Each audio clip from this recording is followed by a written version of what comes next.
Alright, carburetor just arrived today. Packaged very well. Had bubble wrap around it, and it had this foam packing, which is a good sign, but it wasn't sealed.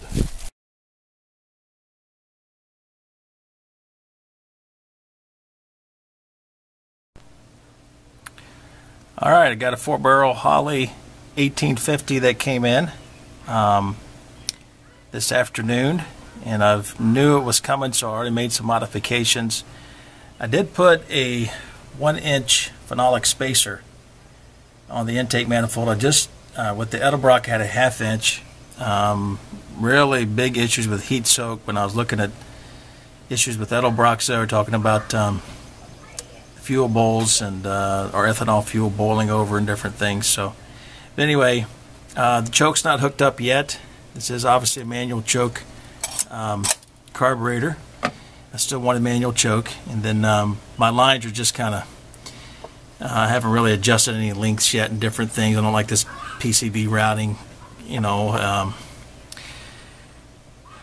the vacuum for the distributor and everything, and just real quick threw a 3/8 inch fuel line on it over there. I did go ahead and rig up a different linkage rod for the accelerator pedal. You see that over there. Made sure that wasn't binding, that it worked correctly. Make sure that port for manifold vacuum was plugged. Of course, kind of nice if you want to read with the vacuum gauge. And I also had to shorten the length of my air cleaner stud.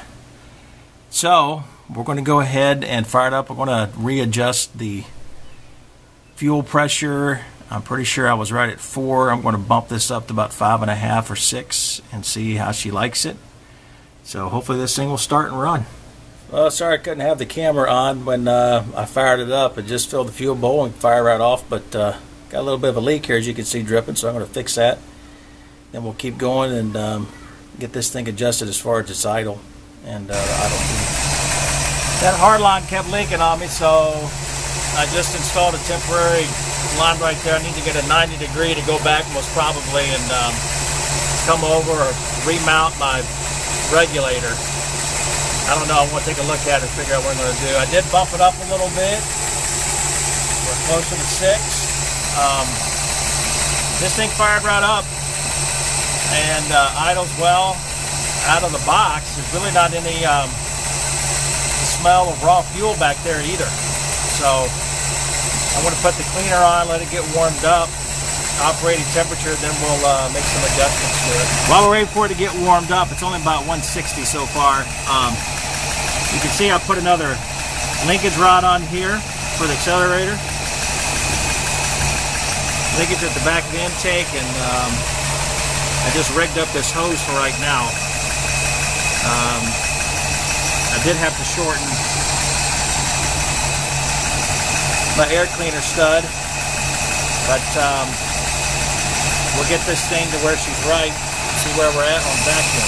We have the vacuum gauge hooked up, we're steady, right a little bit above 20. Adjusted this, get the highest vacuum rating. It's silent, really nice. So we're pretty happy about that, and boy, it's not rich. And seems to be real responsive. Right here at off idle, but of course we'll test it under load, see what we do.